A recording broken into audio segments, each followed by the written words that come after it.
Maloilele everyone, and warm greetings from the Solomon Islands. Thank you for joining us today. I'm here to share a story with you that isn't widely known. I'd like to think of it as a story that has particular merit for the world right now.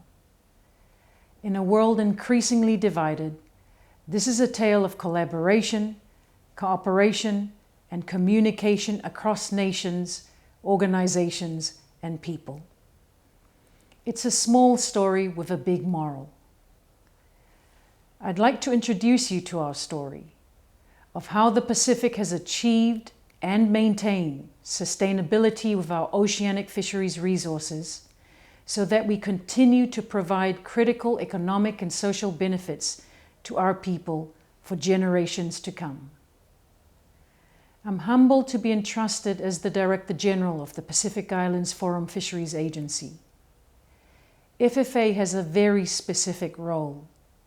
We provide technical advice and support to our 17 member countries on the sustainable utilization of our fisheries resources within our exclusive economic zones, with a focus on highly migratory tuna stocks, as well as on the domestic development of the fisheries sector within our membership. Our people are at the heart of everything we do.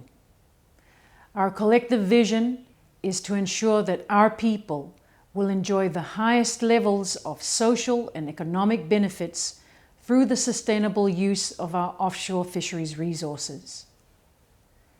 These are our high-level goals, with the ultimate goal of ensuring that our work makes a positive difference in the lives of the people we serve. The geographic reach is significant. Our members are collectively responsible for approximately 30 million square kilometers of ocean. We cover over 20% of the world's exclusive economic zones. A third of the world's tuna supply is from our FFA members' waters, in particular from the waters of a sub-regional grouping amongst our membership known as the Parties to the Nauru Agreement. Our members receive over $550 million in government revenue from access fees, with exports of tuna from members valued at over $900 million. Therefore, from a national, sub-regional, regional, and global perspective, the continued sustainability of our tuna fisheries is vital. Amongst other things, our tuna fisheries is a key driver for economic development, provides food security, and allows us to build schools, hospitals, and roads. So the stakes are always high. The ocean and its resources are the lifeblood of our members, sustaining our communities and economies. Our members have always placed significant importance on ensuring the long-term viability and sustainability of our fisheries resources.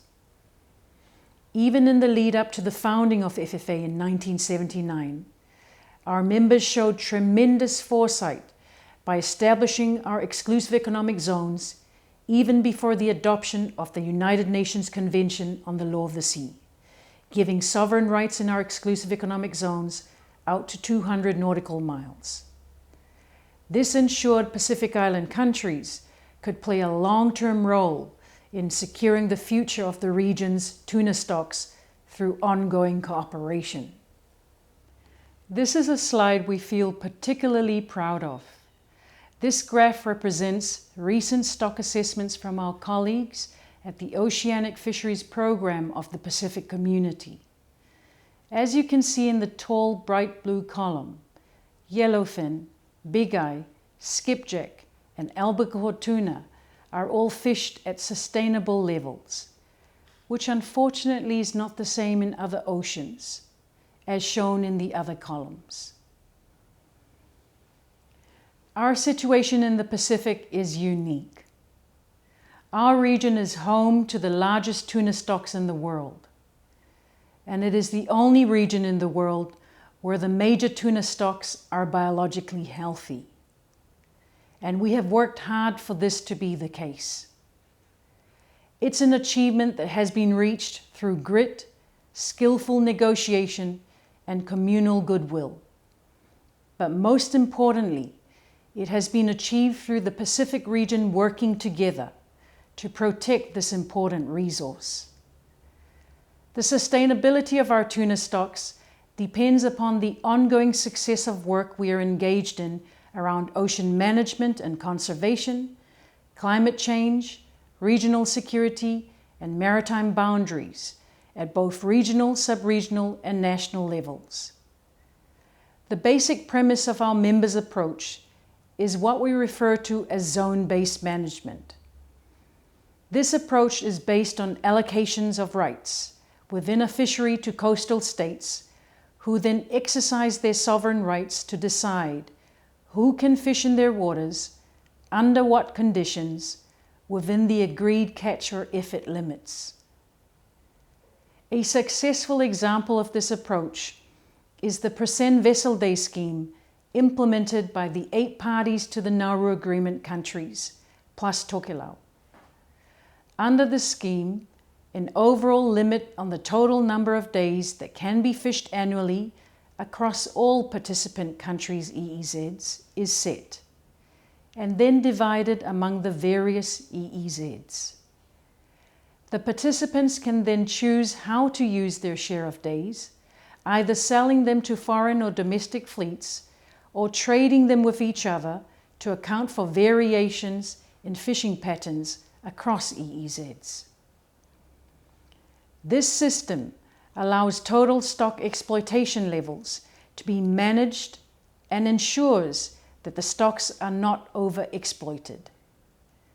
But most importantly, it vests the rights to the fishery in these states, rather than with distant water fishing nations. The VDS has resulted in a significant increase in the economic and social benefits that the participating Pacific Island nations derive from their tuna fisheries. Regional cooperation to tackle illegal fishing is another example of the unique collaboration between FFA member countries. FFA members have developed an integrated framework of tools for monitoring, control, and surveillance of our fisheries, starting with the FFA Regional Register of Fishing Vessels and building on that through a satellite vessel monitoring system and the application of agreed minimum terms and conditions for fishing within our waters.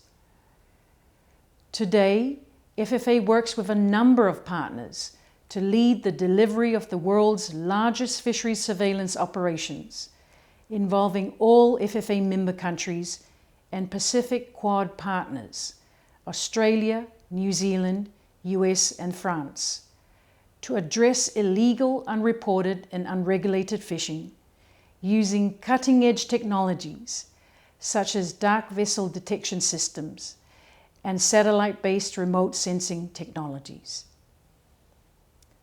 These operations are not just unique in the scale of what they achieve, but also in the approach.